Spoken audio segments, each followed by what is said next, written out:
O programa a seguir tem classificação indicativa livre.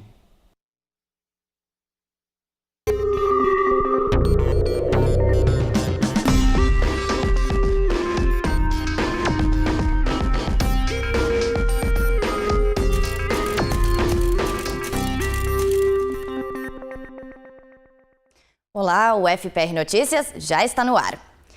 Você já pensou em fazer um curso superior, mas não tem como assistir às aulas por conta do lugar onde mora ou dos horários? A UFPR disponibiliza cursos à distância de graduação e de especialização para quem enfrenta essas dificuldades. Cursar uma faculdade é um sonho para muita gente. Mesmo assim, conseguir conciliar os estudos junto com a vida profissional pode ser um desafio.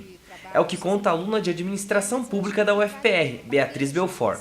O curso ele tem polos, né? Ele está descentralizado do Grande Centro Curitiba, né? Aqui no Paraná. Então, o meu polo é o polo de Colombo. Então, nós tivemos, sim, alguns encontros aqui no Botânico, mas a rotina realmente eram encontros semanais no polo de Colombo. Né? Então, nós temos as atividades semanais de trabalhos realmente todos pontuados, realmente com nota, tudo direitinho. Os encontros em grupo, semanais. Encontros semestrais com professores presencialmente, às vezes aos sábados, enfim, conforme o calendário. Além de encontros com a própria coordenação do curso. Né? Então, essa é a formatação do curso de graduação. Os cursos à distância são uma alternativa tanto para quem mora longe quanto para quem não tem tempo. Atualmente, estima-se que no Brasil cerca de 1 milhão de pessoas façam algum tipo de ensino superior semipresencial. E este número só tende a aumentar. Além das graduações, a UFPR oferece cursos de especialização, mestrado e doutorado. O coordenador da especialização em Administração Pública Municipal, Glauco Gomes de Menezes, explica como o ensino funciona. Então, nesse modelo, nós temos os conteúdos que são passados para os alunos por meio de uma plataforma, né, um ambiente virtual de aprendizagem, que no caso da Federal nós usamos o Moodle. E nesse ambiente nós temos fóruns de discussões, nós temos os materiais didáticos, nós temos atividades, nós temos videoaulas dos professores, né, um espaço de troca de informações entre professores e alunos. E nos encontros presenciais, nós priorizamos a integração das disciplinas. Então, são 5 encontros presenciais. O primeiro encontro, como já foi dito, foi um encontro de abertura. Os próximos 3 encontros serão encontros de integração das disciplinas. E no último encontro é a apresentação das monografias. Né? São trabalhos que são apresentados aqui em Curitiba, normalmente. Então, eles vêm até aqui, tem uma banca de avaliação. Essa banca é pública, esse trabalho é apresentado e avaliado ao final do curso. Né? Então, essa é a nossa estrutura de funcionamento. Ele conta que o processo seletivo também é um pouco diferente dos comuns. Então, nós temos um processo seletivo por meio de análise de currículo. Né? Então, nós tínhamos o formulário online, os candidatos se inscreveram, né, por meio dessa página da internet, e a partir de dados, de experiência do candidato, se ele trabalha ou não em instituição pública. Então, alguns critérios foram aplicados para que fosse feita a seleção. Né, os alunos foram informados dessa aprovação, entraram na plataforma, se habilitaram na plataforma e, a partir de então, começou o curso. Né? Então, esse ano o processo seletivo foi por meio de análise de currículo. Diferente do que pode parecer, um curso semipresencial pode ser tão puxado quanto os outros. Tudo depende da dedicação do próprio aluno. Essa graduação foi a que eu mais me dediquei, foi a que eu mais fui cobrada, né? O empenho realmente, quer dizer, não pode se ter um paradigma de que a educação à distância é um curso mais fácil. Não foi o que a gente viveu. E a gente continua falando de educação aberta e tecnologia, sobre o REA Paraná, um programa que incentiva a utilização de recursos digitais nas práticas pedagógicas. E é justamente para falar sobre esse programa e discutir o uso dessas novas tecnologias no ensino que a Marinelle Meyer, coordenadora do CIPEAD, e o Henrique Oliveira da Silva, coordenador de tecnologia na educação da UTFPR, vão falar. Sejam muito bem-vindos. Professora Marinelle, o que é o REA Paraná? Então, é o Programa Paranaense de Práticas e Recursos Educacionais Abertos, que é uma parceria com a Universidade Tecnológica do Paraná e que tem por grande objetivo disseminar as práticas educacionais abertas e disseminar essa disponibilização dos recursos pela Universidade Federal do Paraná. Professor, na semana que vem vai ocorrer um evento de lançamento desse programa. Como vai ser esse evento? Semana que vem a gente vai fazer a primeira semana de integração e educação aberta do Paraná, que na realidade é um grande evento composto por outros 4 eventos, oriundo das 4 instituições públicas de ensino do superior aqui do Paraná, o FPR, a UTFPR, o Instituto Federal do Paraná e a SED, Secretaria de Educação do Paraná. O primeiro evento, que acontece no dia 24 a 25, é o primeiro seminário de educação aberta, que é parte do Programa Paranaense de Práticas e Educações Abertas. No dia 26 é o evento do Instituto Federal, que acontece o primeiro seminário de Cultura Digital, Conhecimento e Novos Cenários de Ensino. No dia 27, a SED vai fazer uma apresentação com as inovações tecnológicas na promoção da aprendizagem. E no dia 28, o primeiro encontro de práticas pedagógicas da produção e utilização dos recursos educacionais da UTFPR. Professora, você comentou um pouco sobre a programação do evento. Você disse que na segunda-feira vai ter uma programação um pouco especial. Você pode comentar um pouco? Então, das 9 às 10 horas, nós vamos ter as autoridades das 2 instituições participando de uma mesa de abertura, que haverá o lançamento, então, do programa paranaense, que vem sendo já construído e desenvolvido há 1 ano e meio, aproximadamente. Junto com ele, o lançamento também dos repositórios das 2 instituições. E no período da manhã nós teremos ainda um palestrante internacional, que é a Manuela Raposo, que vai estar falando sobre MOOC, numa mesa redonda desse tema, juntamente com o diretor-geral da Universia, que é uma plataforma de oferta de MOOCs, Luiz Cabana, e a professora Itana Ximenes, também da Universidade de Maringá, que tem um pós-doutorado na Open University, também tratando dessa mesma temática. E, na sequência, começamos no período da tarde, às 14 horas, então, falando sobre recursos educacionais abertas, numa mesa redonda que vamos ter 4 debatedores, e alguns trazendo uma parte mais conceitual dos recursos educacionais. Nós teremos a Débora Cebrian, que tem trabalhado com essa temática a nível de Brasil, a professora Núria, trazendo o aspecto mais pedagógico, a professora Eliana, trazendo a parte mais operacional, mais já de elaboração dos recursos educacionais, e também a Yolanda Carteloso falando também dessa mesma perspectiva. Como a professora acabou de comentar, né, também vão ser lançados 2 repositórios nesse evento. O que são esses repositórios e quais são as funções dele e a importância deles? Para poder trabalhar com um recurso educacional aberto, na realidade a gente precisa desenvolver o tal do recurso educacional digital. Uma das prerrogativas do recurso ser aberto é que ele esteja disponível à comunidade.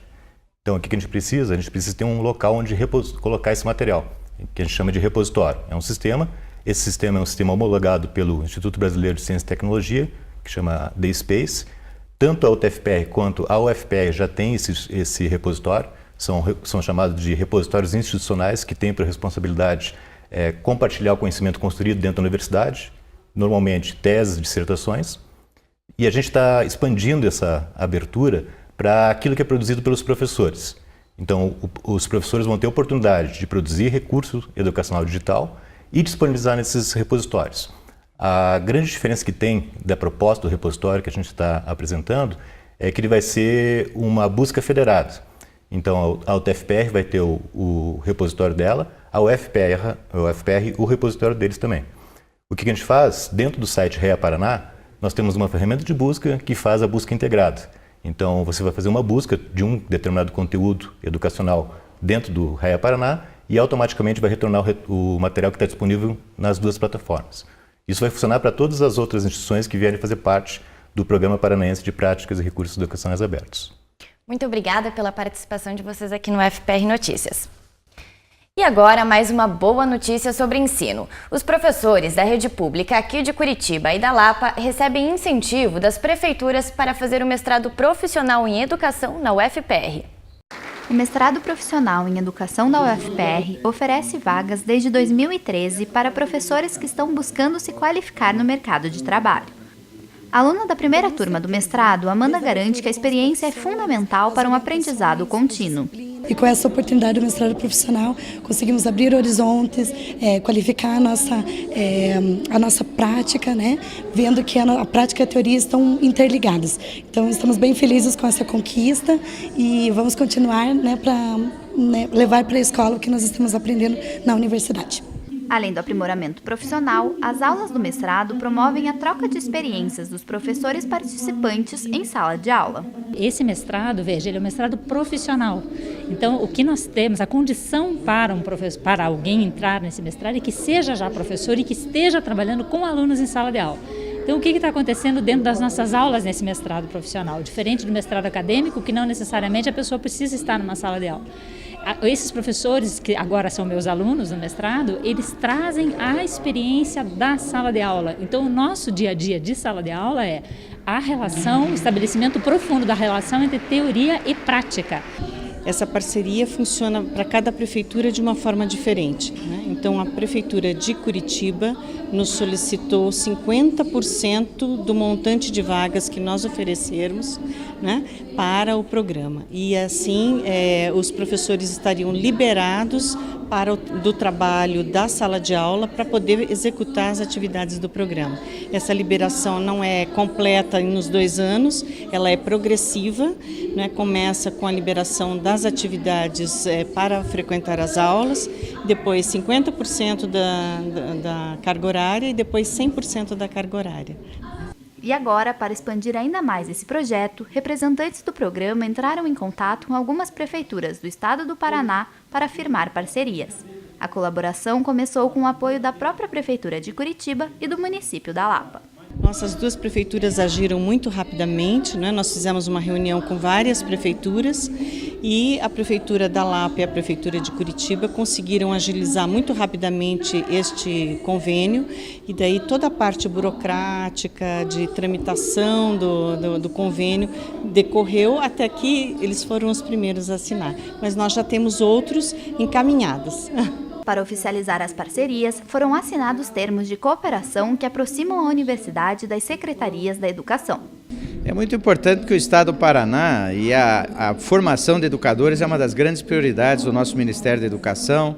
Nossa universidade tem participado de todos esses esforços junto ao Ministério, junto aqui às prefeituras, e o espaço de abrir para Curitiba e também para Lapa, acho que é muito oportuno. Nós que temos já inúmeros programas de formação continuada de professores, acho que esse é um dos grandes gargalos da educação brasileira, é melhorar a qualificação, é melhorar a remuneração, é valorizar a função do educador, porque aí sim nós vamos transformar a educação. Então, estou muito feliz da Federal do Paraná estar ofertando essas vagas, sei que quem vai frequentar vai dar o máximo de si e depois ser multiplicador dentro da própria rede municipal. Acho que esse é um efeito muito positivo dessa nossa parceria. Essa parceria se torna importante para a própria rede de ensino público e também para o desenvolvimento da sociedade como um todo. A gente faz uma grande aliança entre a academia e a escola básica, né? É tão importante para os profissionais da escola básica terem esse acesso à universidade, como é importante também para a universidade estar mais próxima da escola pública, da escola que lida com a criança pequena, não é, como um grande instrumental para enriquecer tanto a trajetória dos profissionais, mas também o trabalho que é efetuado na rede municipal. Para dar mais apoio ao programa, uma nova parceria com a Prefeitura de Campo Largo está em fase de negociação. 2014 é ano de eleições e aqui na UFPR não é diferente. No setor de Ciências da Terra, o diretor e o vice foram reeleitos nessa semana. Os professores Donizete Antônio Juste e Pedro Luiz Fagon assumiram o setor por mais 4 anos. A cerimônia foi no prédio Professor João José Bigarella, inaugurado no ano passado. Além da posse, foi realizada também a inauguração de uma galeria, que homenageia ex-diretores e pioneiros do Ciências da Terra. Entre eles, o ex-reitor Riad Salamuni e o professor Bigarella. O reitor Zaquiaque Sobrinho, professores, alunos e técnicos administrativos do setor prestigiaram a cerimônia de posse. Frio ou calor? Chuva ou sol? Como fica o final de semana, você vê agora na previsão do tempo. O final de semana em Curitiba e região metropolitana será de tempo instável. Segundo informações do CIMEPAR, no sábado devem ocorrer pancadas de chuva durante o dia, mas as temperaturas ficam elevadas. A mínima prevista é de 18 graus e máxima de 26. No domingo, o céu fica parcialmente nublado, com possibilidade de chuva no fim da tarde. A máxima não deve passar dos 23 graus. O acervo do Instituto Ricardo Brenan é um dos maiores do Brasil e foi eleito o melhor da América do Sul. E o FPR Notícias convida você para conhecer de perto essa estrutura que fica no estado de Pernambuco.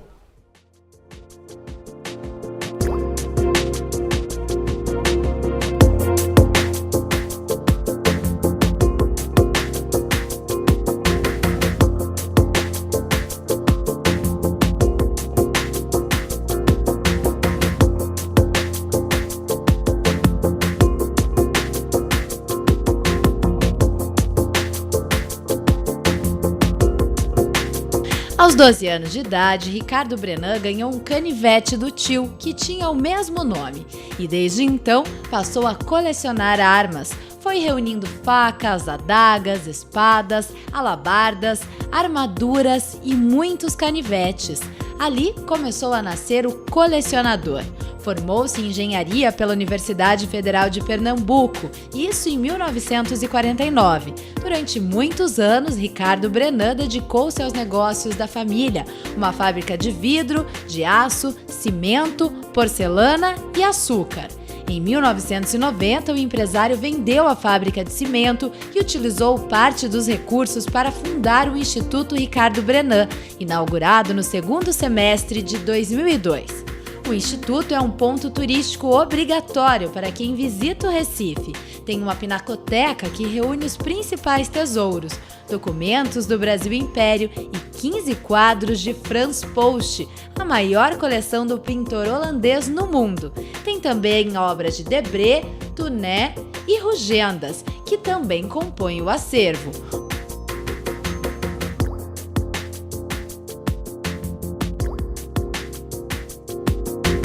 Outra coleção, espalhada pelo Castelo São João, reúne 3.000 armas e armaduras medievais.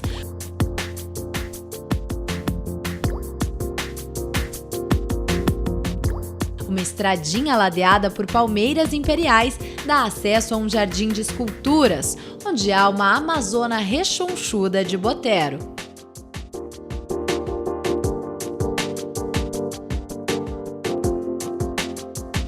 O acervo de armas também conta com peças dos únicos monarcas do Brasil Império, Dom Pedro I e Dom Pedro II.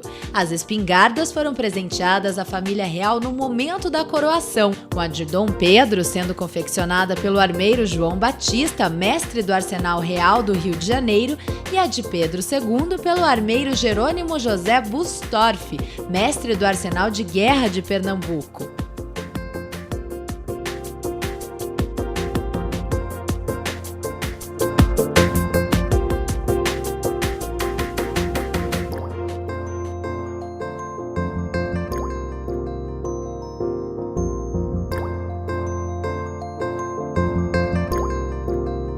O Instituto Ricardo Brenan é um sonho do seu idealizador, do Ricardo Coimbra de Almeida Brenan, que na verdade dá o nome à instituição por conta de seu tio, que era um grande colecionador de obras de arte e um grande apaixonado por arte. Ricardo Brenan viajou o mundo e adquiriu em coleções particulares, em antiquários, em leilões, as obras que aqui estão. Hoje, o nosso museu, segundo uma revista inglesa chamada The Art Newspaper, coloca o Instituto Ricardo Brenan entre os 10 museus mais visitados do país. Isso faz com que o Instituto Ricardo Brenan seja um dos museus mais visitados do Brasil, mas eu acho que a grande missão e a sua grande função é o seu papel educativo através da arte e da cultura. Hoje o Instituto Ricardo Brenan promove cursos de História da Arte e cursos que refletem sobre a história de seu país. Então isso é muito importante.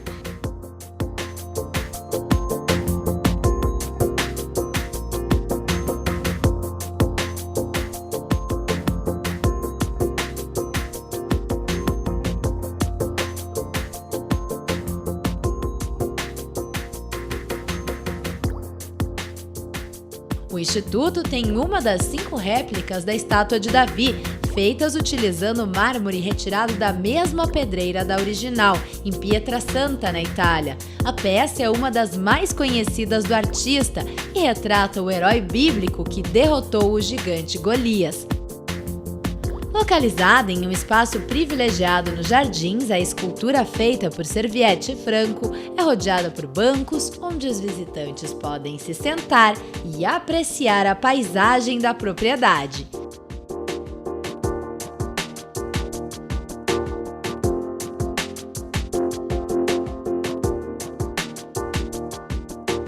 Criado há apenas 12 anos, o museu recebe cerca de 2 milhões de visitantes por ano e foi reconhecido como o melhor museu da América do Sul e um dos melhores do mundo.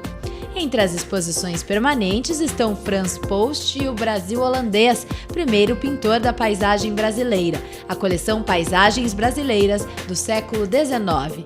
Propriedade de Ricardo Brenan, possui exposições permanentes e temporárias, onde é possível acompanhar obras brasileiras e de outras partes do mundo.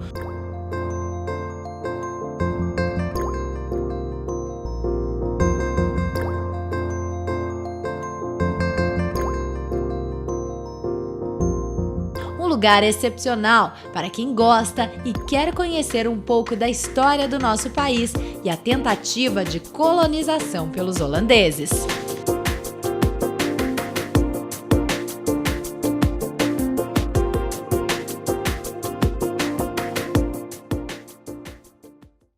O Dia da Consciência Negra foi instituído oficialmente por lei em 2011. O objetivo é relembrar a importância da cultura e da luta da população afro-brasileira. No Museu de Arqueologia e Etnologia da UFPR, uma série de ações marcam a data. Lá é possível prestigiar a exposição Sunglar, contação de histórias africanas, além de música, vídeos, apresentações artísticas e oficinas. As atividades vão até o dia 28 e são de graça. Dança, teatro e cinema são outras opções de programas culturais. No dia 26, a terceira companhia de dança da UFPR estreia o novo espetáculo Limonada Nada Concreta. Com coreografia de Cristiane Wozniak, a apresentação traz ao palco alguns poemas de Décio Pignatari. O espetáculo ficará em cartaz no Teatro da Reitoria até o dia 30 de novembro. As apresentações começam às 9 da noite e a entrada é de graça. Nos dias 22 e 23 de novembro, será apresentado no Teatro de Bonecos Dr. Botica o espetáculo Ludicamente. A obra segue regada de poesias e humor e traz um clima circense, mostrando ao público a possibilidade de que cada um tem que fazer o seu próprio circo, seja com erros ou acertos. A entrada custa R$ 15,00 a inteira e R$ 7,50 a meia.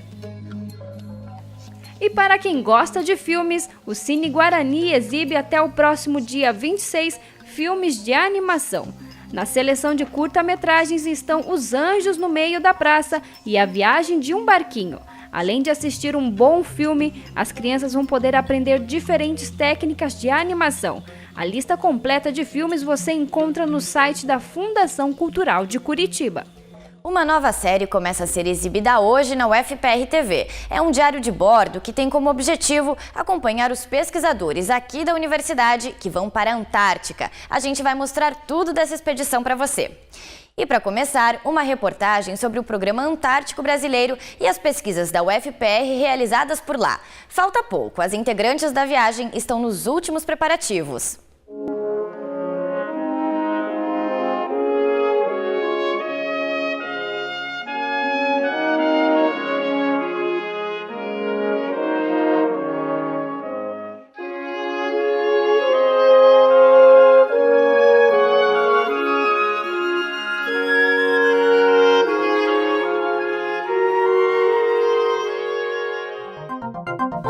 destino é a Antártica. E a hora da viagem já está quase chegando. Terça-feira é o dia em que pesquisadores do Brasil inteiro se encontram no Hércules, o avião da Força Aérea Brasileira, que vai levá-los até o continente gelado. E a UFPR faz parte dessa expedição, que começou 33 anos atrás. Em 2014, 3 pesquisadoras da UFPR compõem o time. 2 delas são orientadas pela professora Lucélia Donati, que também já pôde experimentar a temperatura mais gelada da Terra. Ela tem se registrado um aquecimento acelerado diante de mudanças climáticas globais. Então, se você pensar que você tem 70% a 80% da água doce do planeta está concentrado naquela região, é uma região que eu preciso conservar as características, né? Pensando nessa água doce, pensando na proximidade América do Sul com o Brasil, elevação dos nossos mares, pensando nisso a longo prazo, né? Numa escala evolutiva. E além disso, você tem uma quantidade muito grande de espécies, de animais, de vegetais, de fungos, líquens, que devem ser preservados. Tânia é uma das aventureiras dessa viagem. Já esteve na Antártica em 2001, 2010 e em 2013. Acompanhou o crescimento e a evolução do programa. Cada ano sempre muda, é bastante diferente. Algumas questões físicas assim são bastante distintas. 2001 a gente tinha a estação ainda nos seus moldes, mas uma estação pequena, comportava aí 40 pesquisadores. 2010 uma situação bem diferente, então a gente tinha uma estação que estava ampliada, durante o inverno eles fizeram uma ampliação bem maior, então a estação já comportava aí quase 70 pessoas durante o verão. Então a gente percebe o crescimento bastante grande do programa Antártico. Quem vai fazer companhia para a Tânia é a mestranda Thailise. É a primeira oportunidade dela no Programa Antártico Brasileiro. As expectativas e preparações são grandes e os projetos de pesquisa maiores ainda. A gente vê desde a importância do Brasil, né? A gente está representando o Brasil, lá as decisões que são tomadas a respeito desse continente, tem embasamento nas pesquisas que são realizadas lá, então a gente vê toda essa importância dele estar junto com as decisões que são tomadas lá. A gente está continuando, concluindo alguns trabalhos em relação à temperatura e a gente vai estar já projetando alguns projetos pilotos, mudando as variáveis, para que a gente possa diversificar também o nosso estudo. E falando em experiências, isso é o que não vai faltar. A troca de conhecimentos é intensa e ocorre inclusive entre gerações. Terezinha está no grupo desde as primeiras expedições. Conhece a Estação Comandante Ferraz como a palma da mão e participou de eventos diversos no local. Suas viagens para o continente dos extremos têm por objetivo estudar a qualidade da água, a microbiologia e o comportamento dos fitoplânctons. Eu tive um projeto que estudava a reprodução dos invertebrados, né? E eu fazia experimentos em laboratório com os adultos, é mais ou menos o tipo de trabalho que eu faço no Brasil, para ver o tipo de reprodução deles. Esse tipo de trabalho é muito importante caso aconteça um evento que venha a prejudicar a fauna bêntica na Antártica, porque aí você tem como você repovoar. As pesquisas na Antártica só têm evoluído, mas parece que isso não tem acontecido com o comportamento sustentável das pessoas. Os descuidos com o meio ambiente aqui no nosso continente têm gerado interferências lá na Antártica, e as pesquisadoras conseguem ver isso na prática. Nas nossas primeiras expedições, ou quando ainda a professora Edith Fanta, que foi a pioneira que começou com o trabalho na Antártica, então ela já ia focando em estudar os peixes. O nosso foco de trabalho no laboratório sempre é os peixes. Num primeiro momento a gente queria entender como esses peixes conseguiam sobreviver dentro desse ambiente com condições principalmente térmicas e de luminosidade bem diferentes. A partir do momento que a gente conseguiu entender um pouquinho esse processo, a gente começou a observar dentro da região que a temperatura estava aumentando por decorrência de aquecimento global. Então esses organismos que estão lá estão extremamente adaptados a essa condição que é única, será que eles vão conseguir resistir e sobreviver a esse aquecimento? Daqui de longe, o que a gente pode é desejar uma ótima viagem para todos os pesquisadores brasileiros e lembrar, tudo o que a gente faz aqui mesmo reflete em todos os cantos da Terra. O FPR Notícias fica por aqui. Para rever as reportagens de hoje e de programas anteriores, é só acessar o nosso site e também as redes sociais. A gente se encontra na segunda-feira com mais uma edição inédita do FPR Notícias. Um ótimo final de semana para você. Tchau!